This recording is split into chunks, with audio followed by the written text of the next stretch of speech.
नमस्कार दोस्तों, स्वागत बा रउरा लोग के फिर से एक नया पारिवारिक कहानी में।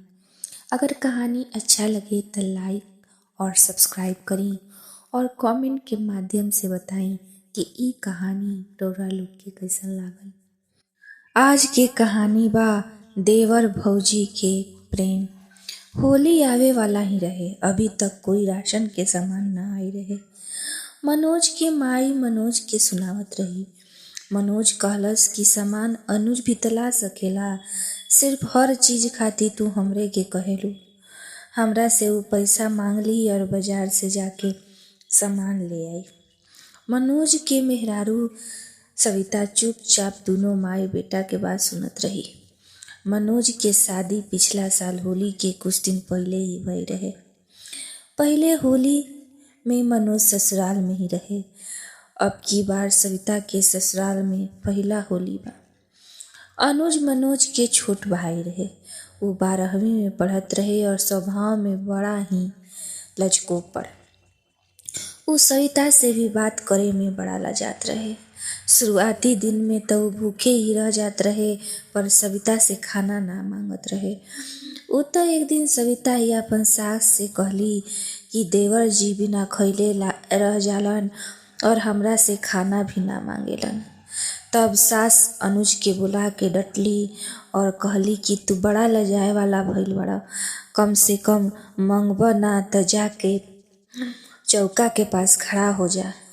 नई बहुरिया तारा के खाना देवे खातिर कहाँ एने ओने खोजत फिरिहन।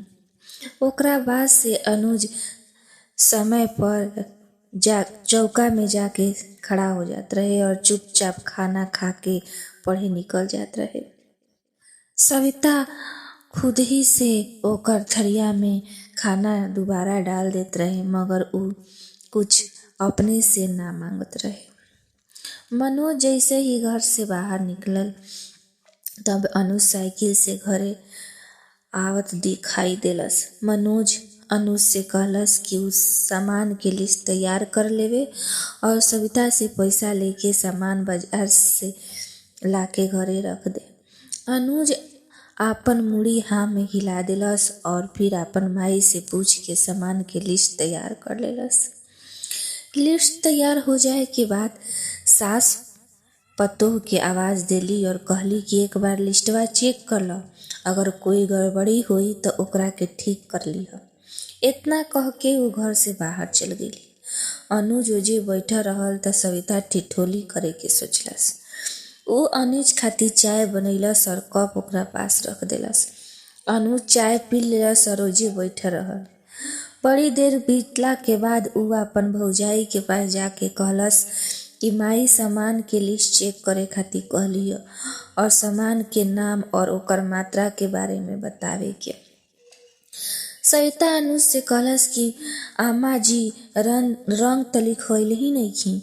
त ई बात सुन के अनुज हड़बड़ा गईल और कहलस कि रंग के का काम बा। सविता हंसते हुए कहलस कि होली बिना रंग के बदरंग हो जाई और लिस्ट में रंग भी लिख दीही। अब अनुज के पैसा चाही, पर उ चुपचाप जमीन देखत रहे। सविता कहलस कि देवर जी जाई सामान लेके आई, त अनुज धीमा स्वर में कहलस कि हमरा पास पैसा नइखे। सविता मुस्कुराते हुए तब पूछलस त का करब।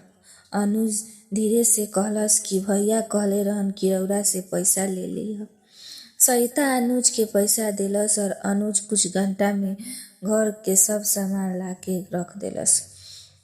होली के दिन सवेरे सवेरे सविता सबसे पहले आपन सुतल पति के रंग लगैलस, फिर सुतल अनुज के रंग लगा देलस। अनुज घबरा के उठ बैठल और कमरा से बाहर भाग गईल। ओकर मुंह पर रंग लागल देख ओकर माई भी हंसे लगली। कुछ देर में अनुज के दोस्त लोग आइल और सविता के चौका से निकाल के आंगन में आवे के कहलस। सविता अपन कपड़ा ठीक कैलस और अंगना में आ गईल। अनुज के दोस्त सविता के मुंह पर रंग ना देख अनुज पर हंसे लगलन। अनुज हाथ में रंग लगैलस और सर झुका के खड़ा रहल। सविता अनुज के हाथ पकड़ के खुदे अपन गाल पर लगा लेलस। अनुज के दोस्त लोग रंग वाला गुब्बारा फोड़ फोड़ के सविता पर रंग डाले लगलन। सविता सबके खाए खातिर पकवान देलस और फिर लइकन की मंडली पूरा गांव में घूमे चल गई। दोपहरिया में मनोज के भी कुछ दोस्त और गांव के पड़ोसी भी अइलन। सब एक दूसरा के रंग लगैलन। अनुज घरे आयल त पूरा रंग और कीचड़ से सनाई रहे। साबुन से उ रंग छोड़ावे के कोशिश कैलस मगर सफल ना भइल त वो सविता से फेस वॉश देवे के कहलस। सविता फेस और उपटन अनुज के देलस, जेकरा से अनुज के चेहरा में रंग काफी हद तक छूट गई। अनुज के एकरा खातिर सविता के धन्यवाद कहलस। एकाएक मनोज के खबर मिलल कि ओकर मामा के तबीयत खराब बा। तब ओकर माई ननिहाल चल गईली। अनुज घरे आइल त सन्नाटा रहे। वो माई के आवाज लगैलस त कोई जवाब ना मिलल। ओकर मन में बड़ा डर हो गई कि 8 साल पहिले के घटना ओकरा याद आवे लागल कि वो स्कूल से जब आइल त घर में ही तरह सन्नाटा रहे। कुछ घंटा के बाद ओकरा पता चलल कि ओकर बाबूजी के कुआं में फिसल के मर गईलन। वो घबरा के हर कमरा में दौड़े लागल। वो भाभी भाभी की आवाज लगैलस त एक धीरे से आवाज सुनाई देलस। वो आवाज की ओर भागल त देखलस कि सविता दीवार के सहारे अचेत पड़ल बिया। नाली के पास बदबूदार उल्टी पसल बा। वो घबरा के सविता के चेहरा पे पानी मरलस और ओकरा के उठा के पास के खटिया पर लेटा देलस। वो भागल भागल बगल के कंपाउंडर के पास गईल और ओइजा से ओकरा के साइकिल पर बैठा के घरे ले आइल। कंपाउंडर तुरंत ओकरा के सुई लगैलन और शरीर में पानी के कमी बतैलस। अनुज पैसा ना होखे के मजबूरी बतैलस तो वह अपन थैला से 2 गो पुड़िया इलेक्ट्रल पाउडर के देलस और कहलस कि चम्मच से पानी में घोर के एकरा के पिलावत रहिए। अनुज चम्मच से घोल पिलाना शुरू कैलस त लगभग 1 घंटा के बाद सविता अपन आँख खोलस। वो देखलस कि अनुज ओकर तलवा में त कभी हथेली के रगड़ता और एकदम घबराइल बा। सविता अपन पूरा जोर लगा के अनुज के कहलस कि अम्मा जी और मनोज ओकर मामा के देखे गइल बाड़न। अब हम ठीक बानी, रउरा घबराई मत। अनुज के आँख से आंसू झलकत रहे और कहलस कि जब तक रउरा रोटी बनावे लायक ना हो जाई तब तक हम एजा से ना हिलब। भीषण गर्मी में अनुज पूरा रात पंखा झेलते हुए जाके सविता के घोर पिलावत रहल। सवेरे थक के वो बैठले बैठले सुत गई। सविता आँख खोलस तो ओकरा अब बेहतर महसूस होत रहे। वो उठ के चौका में गई और पतीला में गीला भात बनैलस। चावल और आलू डाल के वापस बिस्तर पा गई। वो अनुज के हाथ से पंखा लेके 2-3 बार हवा कैलस तो अनुज घबरा के उठल और सामने सविता के देख ओकरा जान में जान आइल। सविता बतैलस कि वो पहले से ठीक बिया और चौका में गीला चावल और आलू के चोखा बनावतिया। अनुज घर के सफाई कैलस और नहा के वापस आयल तब चावल और चोखा तैयार हो गई रहे। अनुज आपन और सविता खातिर चावल निकलस और सविता के बतैलस कि वो आज स्कूल ना जाई। अभी दोनों खा के उठती रहसन कि मनोज अपन माई के साथ हड़बड़ाते हुए घरे आइल। ओकरा के कंपाउंडर फोन पर आते ही में बता दिल रहन कि ओकर मेहरानू के हालत खराब बा। वो सविता के सही पाके बड़ा खुश हुई। सविता बतैलस कि कैसे अनुज रात भर जाग के ओकर सेवा कैलस ह त ई सुन के ओकर सास और मनोज के विश्वासे ना होत रहे।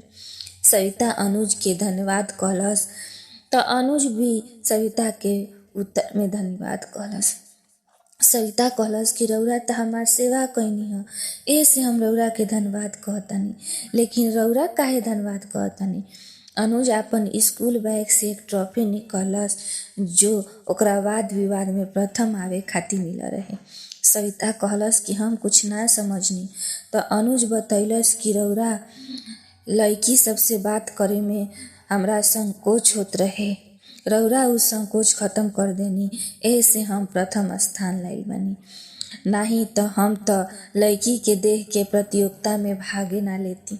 सविता मुस्कुरा के कहलस कि कम से कम बात करना अच्छा गुण है, मगर जरूरत खातिर बात भी ना करना बेवकूफ़ी।